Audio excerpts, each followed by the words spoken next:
But yeah, if You're you supposed to take go enough back to the previous flags and stream, walk you away. can see it. So yeah, game is the game's an 8 out of 10. You go halfway across the country. Uh, Audio, graphics, and gameplay are top notch, top level. She But needed her immunity.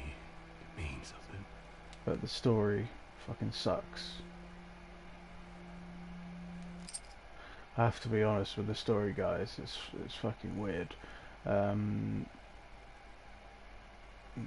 we're gonna. It's a new game plus, so we can skip this cinematic.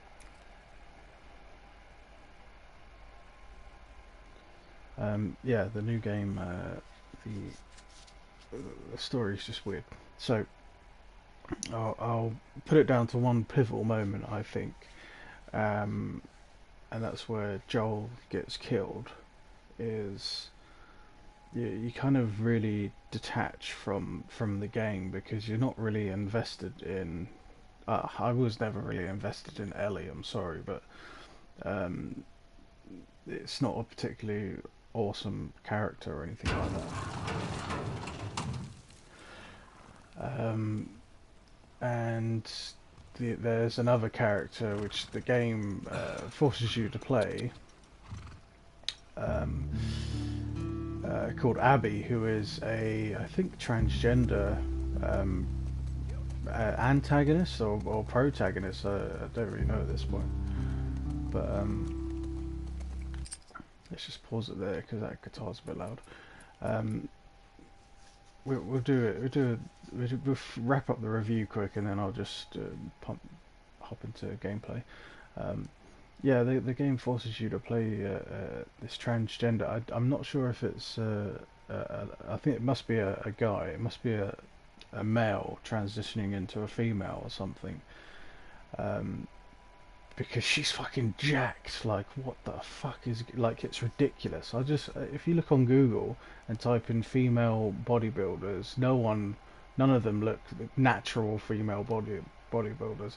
None of them look this jacked, and we're in a post-apocalyptic fucking zombie land.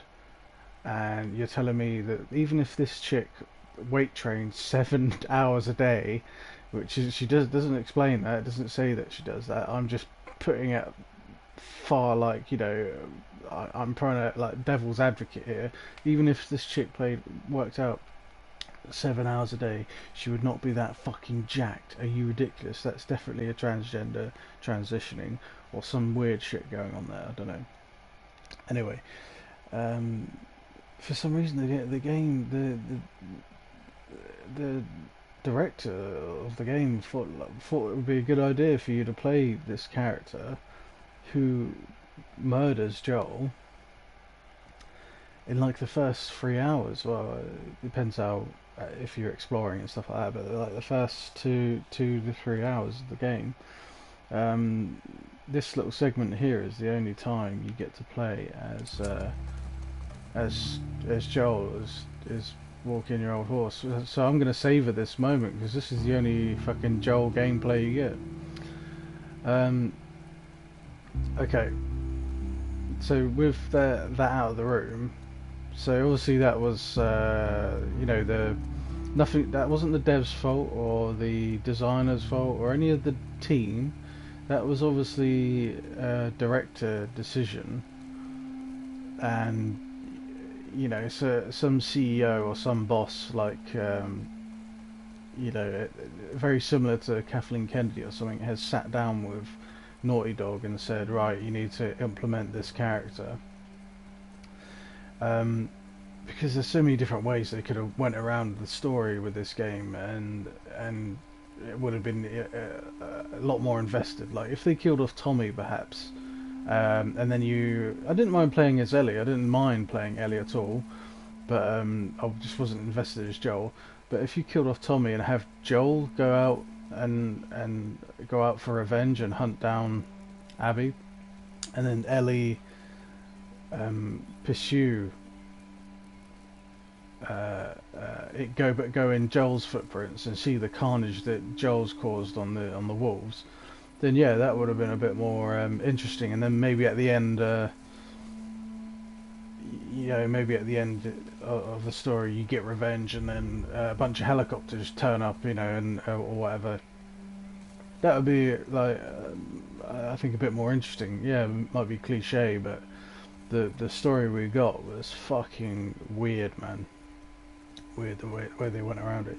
So the story's trash, but it's not just the agenda elements of the story and the characters. It's actually the world, the game that you're playing.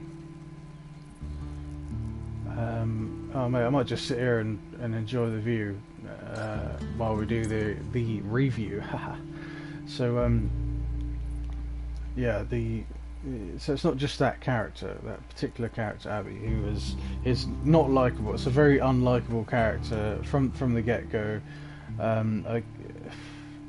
Yeah, I have to give you my personal unbiased opinion about the story. So whether or not the designer chose to do it that way or not, it's irrelevant. I have to tell you what the effect was on me and everything. So yeah, and then like I said, the game is very like in your face with identity politics, with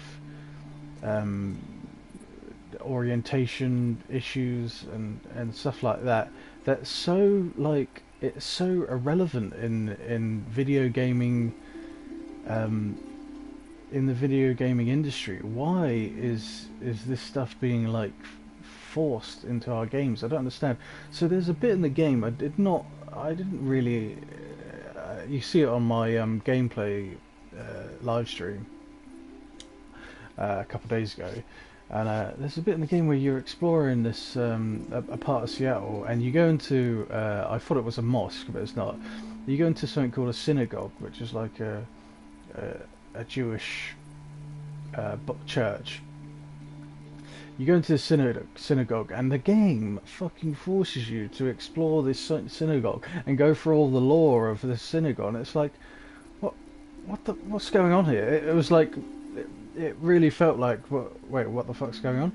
And then you're going into the back of the room where the rabbi is, and he's got this cabinet, and you open up this cabinet, and there's a scroll in there with the Jewish Bible in. I don't know what it's called, the Quran or something. I don't really know.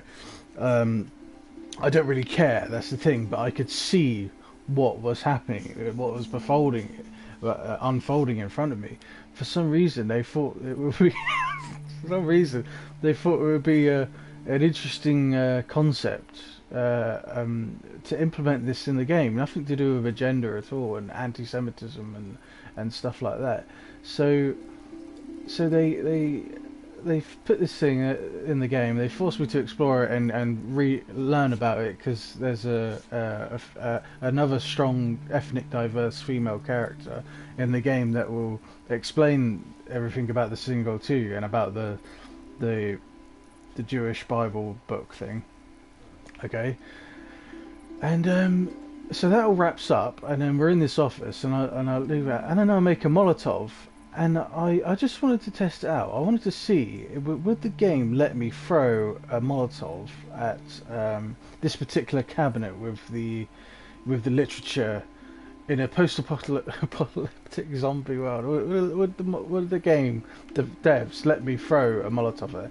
So I cooked the Molotov, and I was about to throw it, and the button actually locks. You cannot throw, and you can test this out, guys, for yourself. In a video game that revolves around killing zombies, you cannot throw a Molotov at a wooden cabinet. Obviously, for whatever reason they wanted to put in the game, agenda and stuff like that.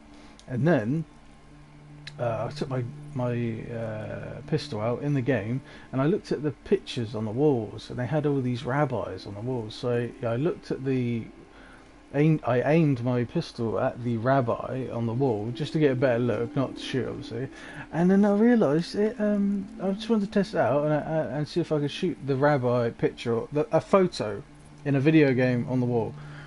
and the devs have locked your button so you cannot actually shoot a rabbi's not a rabbi in the game, a picture of a rabbi on a wall in a video game. I'm not even making it up. I'm not even making it up. And that is like the honestly, that is like a sliver. That is just scratching the surface. Okay, so I went through Abbey and I went through this fucking synagogue sequence, weird fucking side quest thing, fucked up situation. So after my education lesson about Muslims and synagogues and mosques and Qurans, Bibles and Jewish Bibles and that, in this thing, that aside, the story develops and you keep going through the story. You play as Ellie, and then halfway through you switch. When you're just about to get to the apex, I guess the climax of the story, you switch over to Abby, and then you have to go through the whole fucking last 3 days as Abby, and that is, first of all, it's fucking awkward when she got the tank top. I couldn't stop laughing with it when you're running around this character as a tank top. Please don't be offended by my views or anything like that. That's everyone, opinions like arseholes. Everyone has one. This is my personal opinion and my views, so you can all respect that. That would be nice. Thank you. So yeah, I could not take the game seriously at that point when I'm playing around as some jacked up transgender antagonist that makes you play as the antagonist. And then you see like the day-to-day lives of the wolves, and I'm really trying to care about this team that she has, and you see all the people that Ellie's killed before, like the backstory to them, and there's even a dog. You see the dog that Ellie kills at the oceanarium, and you play fetch with the dog. That was a nice touch, but I know what you're doing. I know what the director is doing. And by the way, the developers must have hated making this game. Like, it must have been so awkward. No wonder they fucking leaked the story and shit like that, and about pay and all that stuff. But the fucking developing this game over years of hard work just to go in a weird fucking story. There's no way the original script of this game was the way it was, because the trailers didn't insinuate that at all. Because one of the trailers, Joel walks into a room, Ellie's playing a guitar, and she's like, "I'm gonna kill every one of them." So obviously the story originally happened where Dina or Tommy got killed off, I reckon, or maybe even well, maybe not Jesse, because you're not really gonna care about Jesse, but maybe Tommy or something gets killed off, or someone that Ellie likes, and Joel and Ellie go out for revenge. Maybe that was the original story, and then suddenly the director fucking thought he could, the game director thought he could just do whatever he wants, and fucking went nuts with it. Anyway, so going into once Ellie's story kind of wraps up at that point, to the midsection, the mid-climax confrontation, you go through Abby's story, and Jesus Christ, it's so like there's so many fucking weird references. There's so much crazy shit. You even watch even shows like, for the first time in gaming history, I think it shows homosexual intercourse on the game. I think. I guess you'd call it homosexual, because I don't know if she's fully transitioned yet or whatever, but anyway, it shows this fucking weird sex scene in a yacht. But that aside, fucking, I shit you not, yeah, I'm not even making this up when I say this, yeah. So you're going through this mission, I guess as part of the story. You save this chick that's about to get executed. So this is playing as Abby, by the way. You save this Chinese, a strong, ethnic diverse female character, Chinese. you save her from these fanatics, these cults that actually worship a strong female, funnily enough. And so you rescue her from these fanatics, and you also rescue her sister, called Lily. So you rescue these two sisters, and you find out why they're running away from the Scars. So they are Scars, which is they are part of the fanatic cult, and they wanted to leave. And you find out why. Okay, they wanted to leave, yeah. And I shit you not, in a post-apocalyptic zombie fucking video game, I shit you not.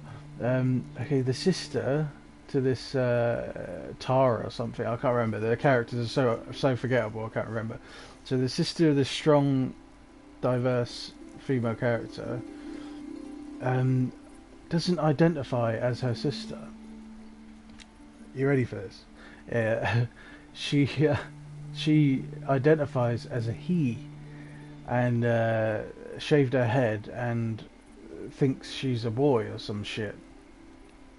And I rolled my eyes when they were explaining this in the game. You have to. It's kind of like it got into a parody at one point. This story, it was like a fucking parody. I swear to God, it was like I wasn't sure what I was experiencing, what I was witnessing. So the story's trash, but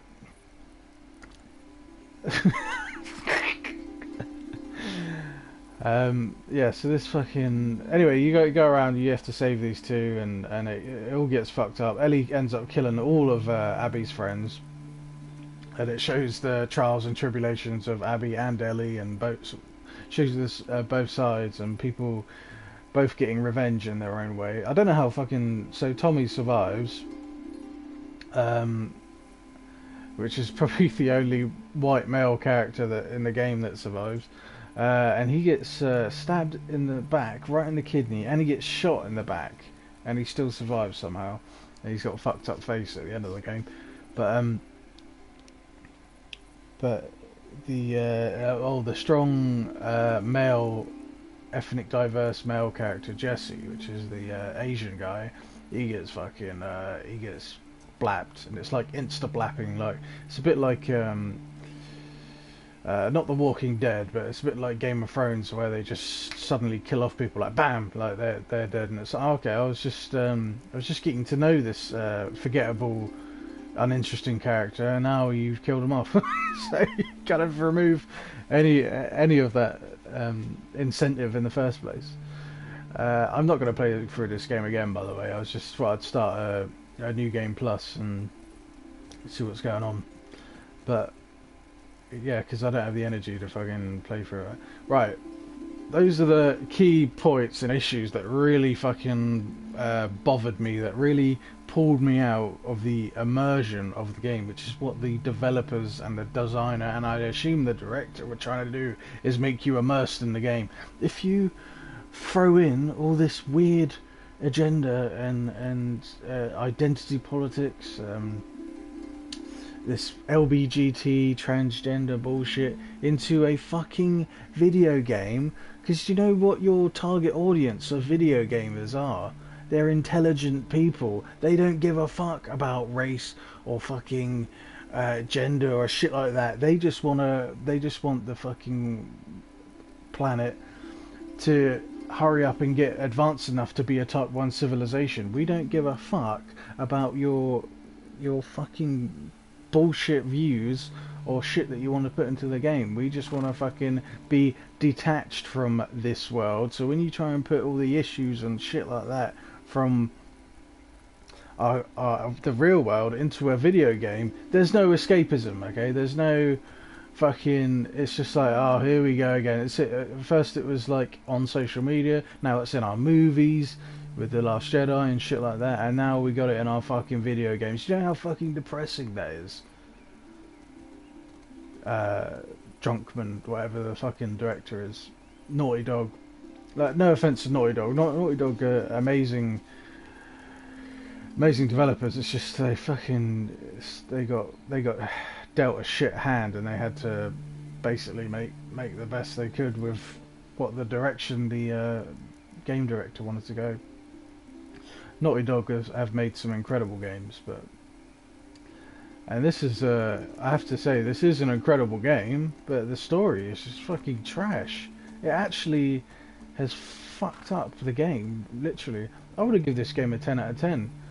I'll give 2.5 per each area of the game. So gameplay, graphics, audio, and story. So straight away, 3 of those are 10 out of 10 already. So that's 7.5. But the story is so bad, you can barely get an 8 out of this out of this game. So it's an 8 out of 10, guys. That's my verdict. An 8 out of 10. Story's trash, but there is a positive. I'm not all gloom and doom. There is a positive to this game. So at the start, obviously, Joel gets killed, and it's kind of upsetting because you think that's going to be it. That's the last of Joel that you'll see in the game, and that. But he does come back in flashbacks sequences, which obviously has infuriated a lot of the fans because it's like, why kill him off in the first place? You blah blah blah. You know, you did not need to kill him off if you're just going to bring him back in flashbacks. Should have just killed Tommy or Dina off or something like that. But the flashbacks are a nice touch, and you do get to spend some time with Joel, and you see the relationship that Ellie and Joel have, and you see their last like interaction before he gets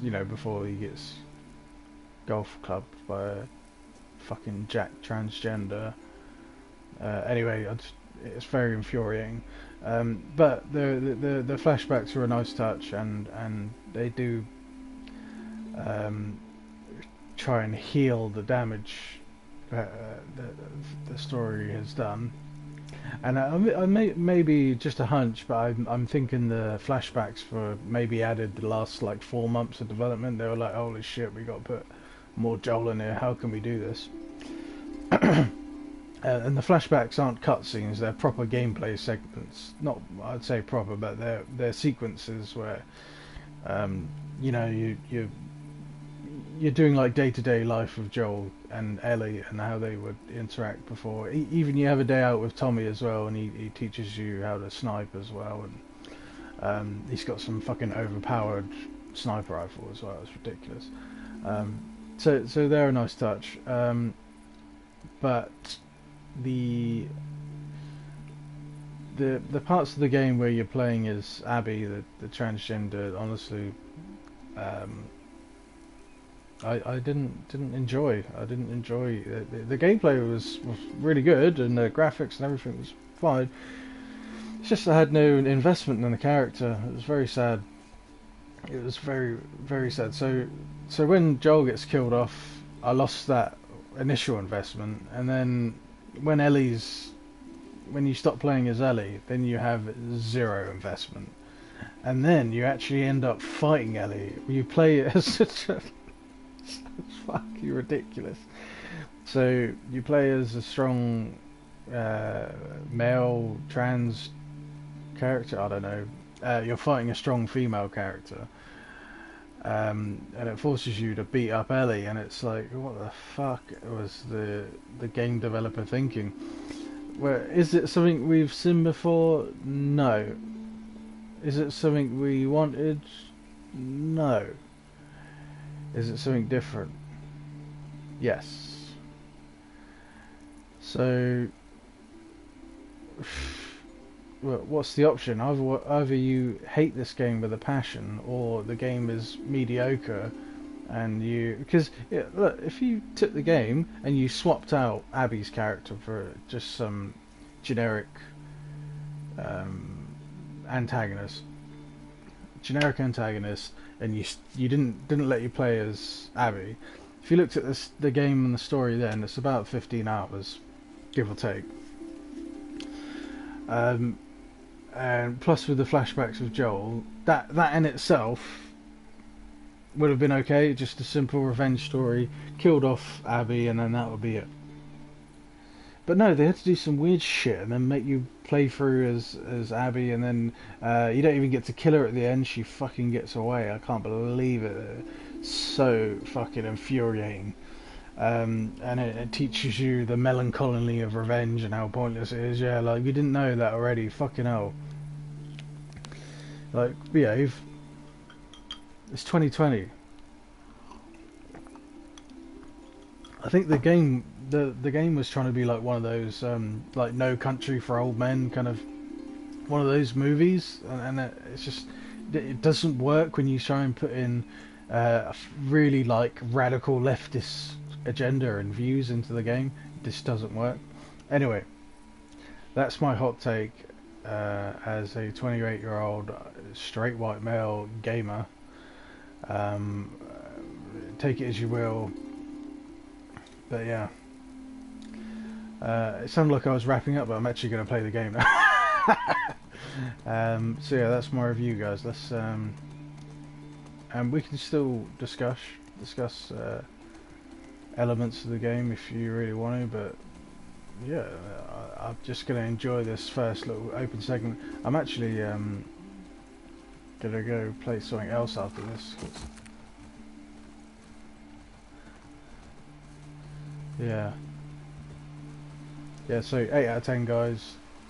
It's not a 10 out of 10. No fucking way is it a 10 out of 10.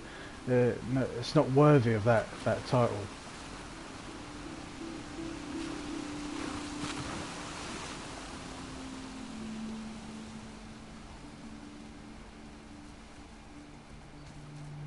Yeah, just a huge missed opportunity.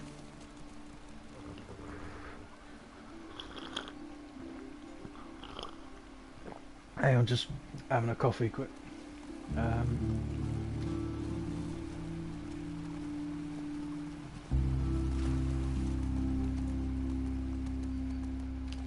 looks like this could be something in there. No?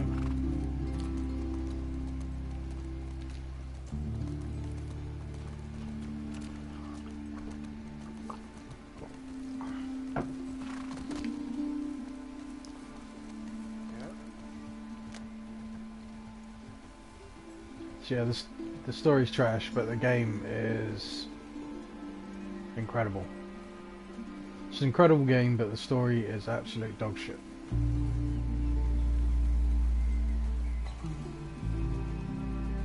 And I think it just shows how important, if you're going to make a story-based single-player game, how important the story actually is.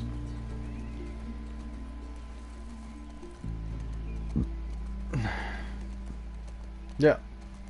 I'm not actually going to play the game. I'm going to bug out now. I'm going to go play something else. So I'll be starting a Mass Effect live stream in about 10 minutes.